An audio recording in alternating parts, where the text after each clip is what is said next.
okay? I'm good. I'm yeah, soaking it in. Hey. Sorry for the trouble. What's up? Welcome to a subdivision of La Carlota City in Negros Occidental, Philippines. May 2 kilometro na nakto. Nadula ganyan ang sakit nito nung balik-balik ko din. I had an unexpected opportunity to visit this area, which had been badly affected by Typhoon Tino on the 4th of November 2025.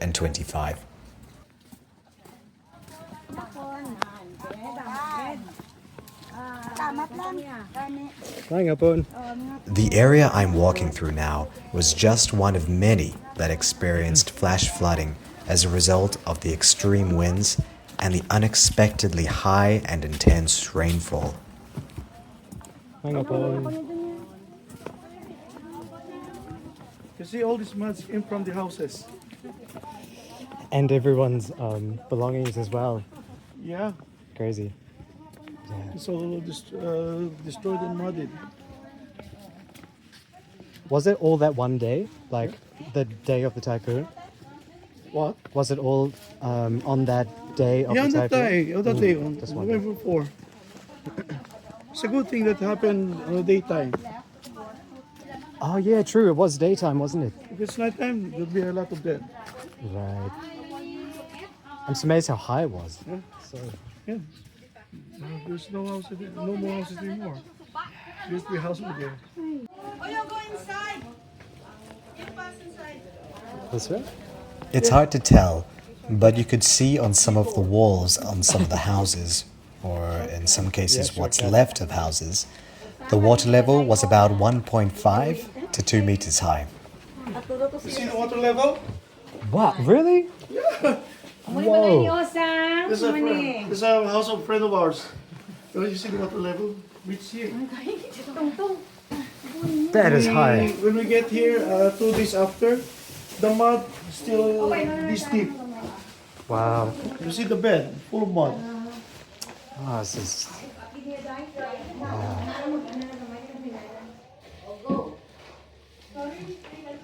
Man, so much mud, eh? Man. This is just one of the many. Right, right. Yeah, I bet. Thank you. The water level rose around people's homes in only a couple of minutes, leaving very little time for people to decide how to react. Mitch, Janetta, hardworking. Mayong hapon.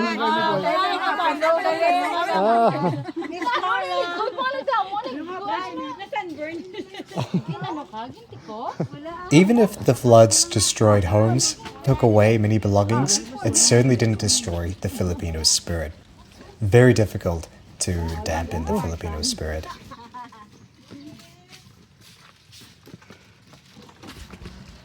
As I walk around, I look to my left and to my right, and all I can see is mud everywhere.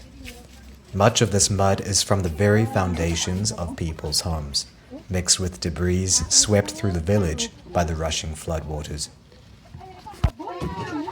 I was also invited to a family's home, which we're about to enter in now.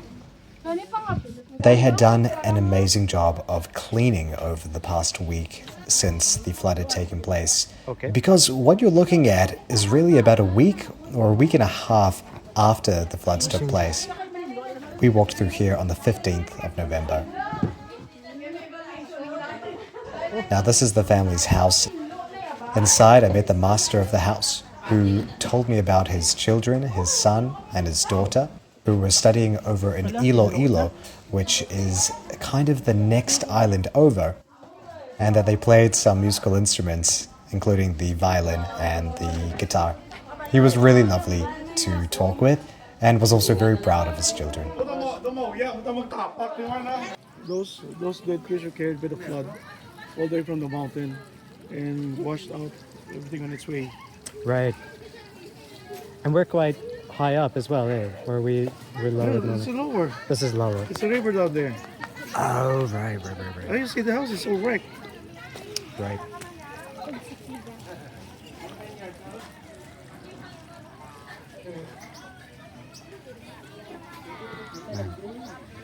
A day after the flood, you see this mud?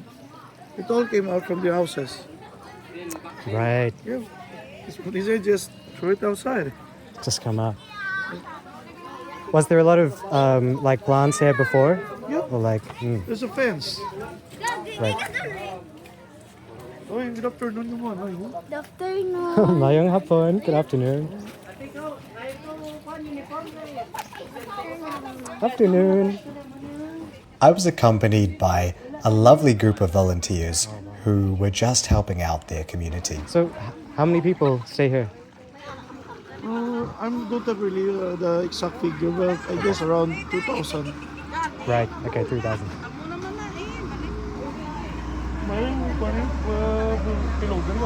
So many of the people here have been given grace from their employers to have some time off work to allow them to rebuild their neighborhoods and houses and such. As you can see though, it's not a small effort, it's a significant effort, and many of these people have to start from scratch, having to rebuild not only their houses but also all of their belongings and things were lost. The kinds of supplies that we were bringing this particular day with the group that I was with were food parcels, as well as some hardware things like nails for people to construct with. And this is me with a bag of nails, They need some nails. giving it to some of the local people there. Before we then eventually headed back out of the village after spending a couple of hours. The area that this location is actually in a sugar plantation area, so we passed a massive factory where there was lots of sugar being processed. And this is kind of the drive home or out of this subdivision, and you'll kind of see eventually the sugar fields on the right side. This is just one of the buildings, some of the devastation along the way. Now by this time of the day, my phone battery was at about 4%, and so I was on battery saver, and so that is why the video might appear a little bit glitchy at times. Lots of work for this community still to be done, as you can see.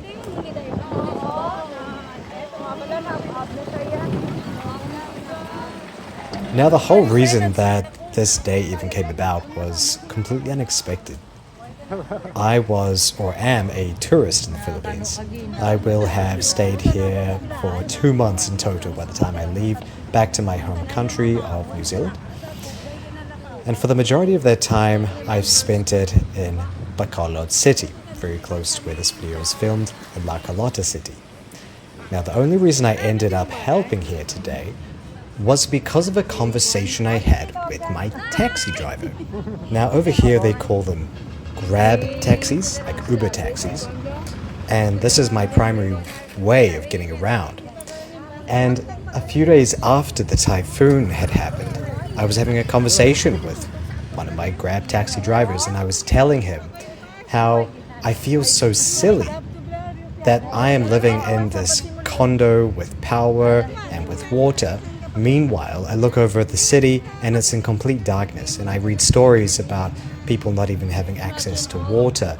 And so I mentioned how I kind of want to help, and I've asked around, but I don't really practically know how I can help. And then he told me that he's a part of a small group of volunteers, actually his classmates from school that I would later learn graduated in 1994, because I'm now proudly an honorary member, and that they were just serving their local community, just out of donations from people that they know. Then they would buy supplies and then go around and hand it out to local communities. Now, I didn't actually confirm that I would come until on the day I messaged the taxi driver and said, hey, I will come along today actually, if that's okay. But he didn't reply to me right away because it was early in the morning. But I figured, well, I should get there probably sooner than later and just wait. So I went to the bus station, hopped on a bus, and then texted him to say that I was on the bus and that I'd be there in about an hour. Although I didn't get a reply yet and he hadn't seen the message. And then about 20 minutes out from Carlota City, I was starting to think, what exactly have I gotten myself into? I looked at my phone, it only had about 35% battery because I forgot to charge it the night before. I'm going to a city I've never been to before to meet people I don't even know. I don't even know if they're expecting me. Yeah, there was just lots of unknowns. But it so happened that during my conversation with the taxi driver online, he had included a screenshot of the person that I would eventually be helping with. And so I messaged them to say, hey, I'm the guy that you may have heard about. Do you still need help? Now, I didn't get a message from her right away either, and it wasn't until I'd actually arrived at the city and I was now looking for a cafe that she didn't reply.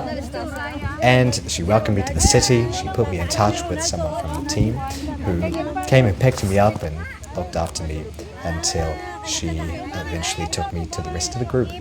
All of the group was super lovely. I was so well looked after. And honestly, it was a humbling and unexpected experience. I'm so glad that I was able to capture even just a little bit of what took place that day. These were not people who were a part of an NGO or a government organization. They were just locals who had a heart to serve. And I'm really glad to say that some of my friends and I from back home in New Zealand were able to give a little bit of money to donate to this cause. And I encourage anyone who's watching this video who has the means to also donate, because these are beautiful people who just found themselves in a very difficult situation. So if we are able to help, why not, right? Thank you so much for watching.